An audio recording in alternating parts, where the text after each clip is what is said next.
Өнөөдөр тантай зурж өнгөрсөн хүмүүсийн хэдэн сэтгэц мэдрэлийн өвчтөө гэдгийг та хэлж чадах уу? Хэрв та энэхүү зохиолын бүтэн хувилбарыг сонсохыг хүсвэл Mbook аппликейшнээр сонсоорой. Зохиолыг бичсэн Хайтан, дуу оруулсан Б. Оргил болд. Бурхан өршөө.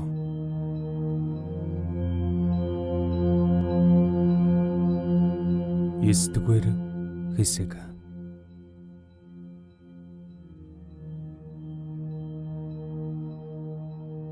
Таныг ирэхгүй нэ гэж айж байлаа шүү гэж урд таарсан цонхны тавцангийн дэргэд зогсох залуу оршихтой мэндэлжээ. Орших халаасандан гараан хийж урт амьсгаа аван тайвширхыг оролдох зуран түүний дэргэд очиж зогслоо.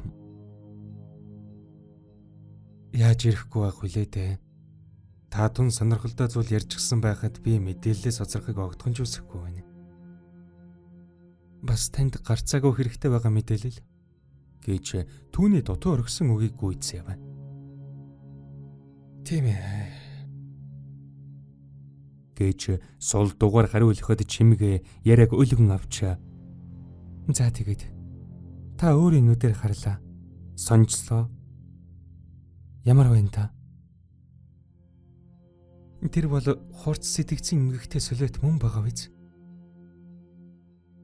Миний явуулсан сэтгэл зүйн сорил бол анхан шатны машингийн төрөл. Дан ганц үүгээр сэтгцэн өвчтөө. Тэгээд болоогүй тэр нь хүнд хэлбэрийнх гэж дүгнэж болохгүй. Өөр олон янзын аргууд бий. Наандаж мэрэгжлийн эмчтэй бас хэрв тэр хүн хэрэг хийсэн бол тэр хэргийг мөрдөж байсан мөрдөгч цагдаагийн албан хаагчдтай хамтарч ажиллах нь зөв. Тэгж үуч сайн нэг нотлох боломжтой. Үүний дараагаар судалгаа эхэлнэ. Та гэхдээ огтхон ч яарахгүй байгаа юм а да. Би яраагүй. Шинжлэх ухааны өгөөсгөгдөшгүй үнэнг нотлохын тулд яарах хэрэггүй. Энэ нь багадаа жил орчмын ажил болдог юм. Үүнээс мэдээж урт хугацаа шаардна. Харин би яарч байна. Гэхэд орших түүн рүү гайхсан харцаар гарав. Чимгээ би удахгүй нэмлэгээс гарна. Намайг сэтгцэн өвчнгөө гэдгийг эмчнэр нотлохоор ажиллаж байгаа. Бичиг хэргийн ганц нэг ажил л дутуу. Хэрв би эндээс гарчихвал таны ажил мухардна гэж хайж байна. Тэгэхээр та намайг байгаа дээр ашиглаад авбал хэрэгтэйсэн. Байцаараа миний судалгааны ажил танд ямар нэг ашиг авчрах уу? Гэж орших гайхан асуухад чимгээ энэ талдаж за юу гэж тий. Ир ус байна. Нэгэндээ тусдаа дэмтэй явахад юу нь болохгүй гэж. Гэхийг сонсоод оршихын доторх эргэлзээ үгүй болжээ. Тэд хэсэг ярилцаж зогсоход орших 2 удаа янж орцов. Чимгээ түүнээс нэгийг гуйж аваад цонхор тусах сарны гэрлээсөөр гялтах зүйлгүй орчинд өдхөн саарал утааг хамраараа үлээн гаргаж түүнээс үссэн дүрсийг харж хаад мушилцав. Орших та энэ утаанаас юу гарч байна? Гэвэл чимгээ таны сорил одоо болтол үргэлжилсээр байгаа хэрэг үү? Гэж хоржонтон асуулаа. Үгүй ээ. Би гарын тантай ижил зүйл харж уу гэдгийг хэлмэд гисэн юм. Гэхэд чимгээ нүцгэн хөөхөн гэж хариулав. Үүнийхэн дараагаар ингэхэд би танд ингэж тусалж байгаа юм чинь та надад маргаашийн шалгуурын тухай хэлж болох уу? Би маргааш эмч нартай хамтарсан сорил явуулах гэж байгаа. Эд материалтай холбоотой. Гэхээс өөр тайлбар хэлсэнгүй. Ингээд тэдний яриа дууслаа. Бараан үйл өдөн хүнжил шиг дээрээс дарсан бүрхэг өдөр байлаа. Хүнжил дор сэвэлцэх салхигүй бөгчөн байхагаад энэ өдөр уулзалтын танхимд зассан нарийн урд ширээн дээр олон төрлийн эд зүйлс зэрэгцүүлэн тавьжээ. Судалгаанд оролцогчдод тэндээс өөрт таалагдсан зүйлийг сонгож авах юм. Дараа нь үүнийг нь тайлбарлана. Мэдээж тун энгийн буюу эрүүл сэтгэхүйгээр тайлбарлах ёстой. Оршихын хувьд ёстой гэдэг үг бол эгэл жирийн.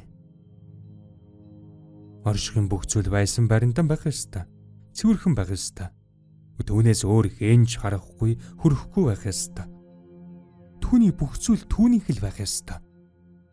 Гэтэл энэ үгний цаана хичнээн хариуцлага байхыг хинч таамаглашгүй. Ширээн дээр урьж тавьсан зүйлсийн хувьд хэн нэгэн нь өөрийгөө болон бусдыг гэмтэхгүй байх үүднээс хурд зэртэй, шавх үзүүртэй зүйл байсангүй. Аль болох мохоо үзүүртэй зөөлөн материалаар хийгдсэн байх ёстой. Зүүн захаас хальтхан харахад морины хэлбэртэй хүүхдийн тоглоом, хос оймос, хумсны будаг, хуванцар аяга, зургтын удирдлага, тунгалаг өнгөтэй шүүсхийг сав, баримтах тайном, эрх, тэмдэглэлийн дэвтэр, нэг ширхэг амьд сарнай гэх мэт олон зүйлс байлаа. Чухам яагаад эдгээрийг сонгосон гэж зөвхөн оршихолоо мэднэ. Игнүүж тавьсан эд зүйлсийг дээд доод талыг нэг шугам дөрж дуусаад бэлэн болсон нь дуулгав. Түүнд олдох цэцгээ хоёрын сонголт хамгийн сонирхолтой санагдахад тэр хүлээж тисэлгүй сандарлаа. Гангама эхний сонголтыг хийв. Тэр урьж тавьсан эд зүйлс дундаас үзмийн ягаан өнгөт өсний болдыг сонгов. Авсан эдэрэн тэр дорон арзаж зэгсийсэн үсийн хуруу гарan хэдэн дэн самардаад хэргийг нь гаргаж үсээн боожээ. Үүний дараа чимэг орж ирлээ. Олон удаа зассан ширээний урдуур нааш цааш явсны эцэст тэмдэглэлийн дэвтрийг авч оршигч түүний дараа сонголтоо хийх цэцгийг өнгөн харсаар суугтан чимгийг сайн анзаарч чадсангүй. Үнэн дээр тэр ширээний баруун болонд тавьсан гутлын үдээсийг нүднийхэн болонгаар харсаар аргагүй ирэхэнд тэмдэглэлийн дэвтэр аваад ширээнээс холдов. Үүний дараа цэцгээ орж ирлээ.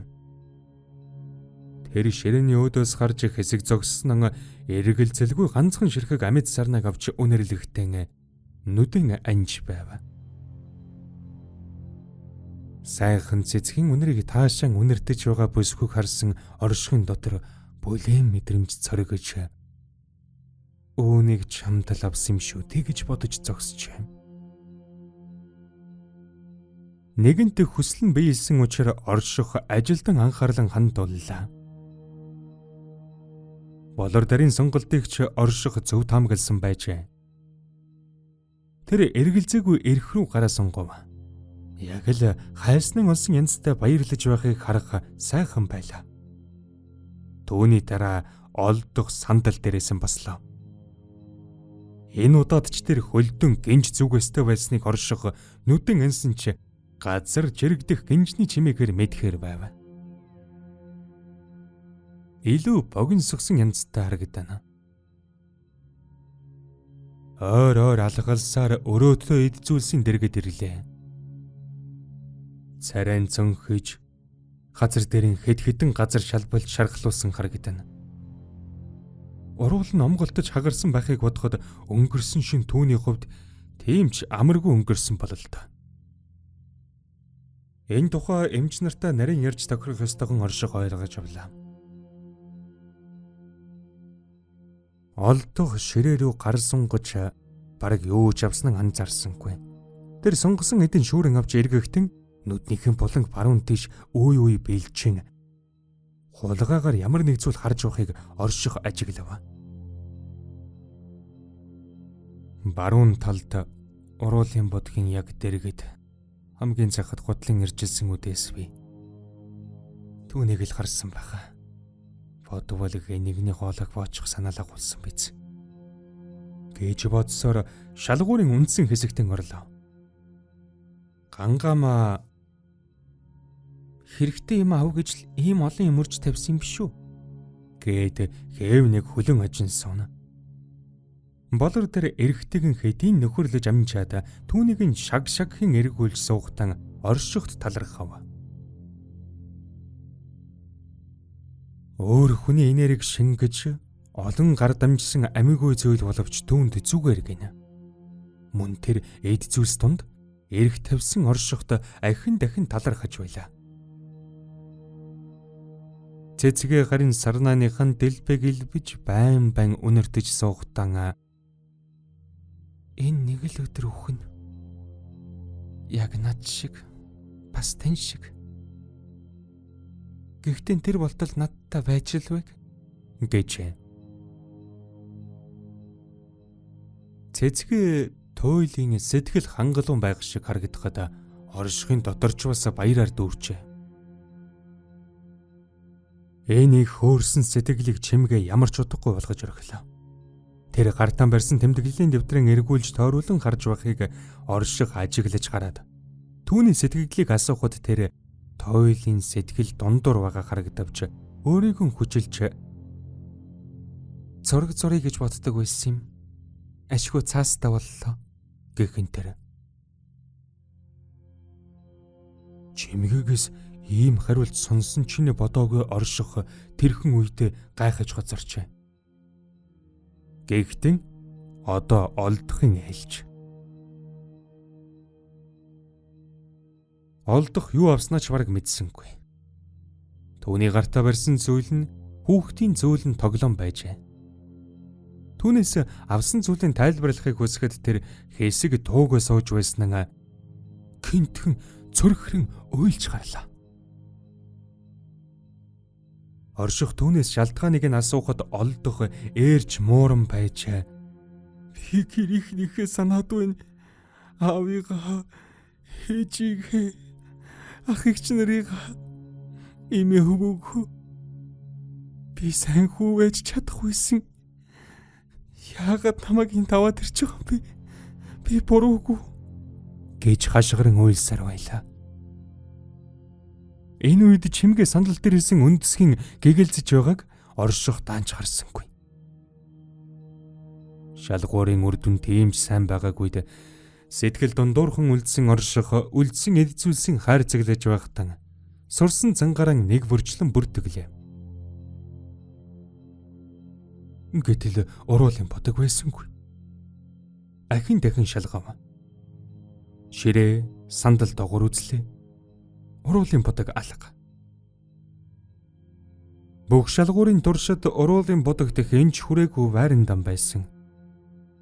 Гэтэл шалгуур дуусахад тэр хаашаа ч юм алга болжээ.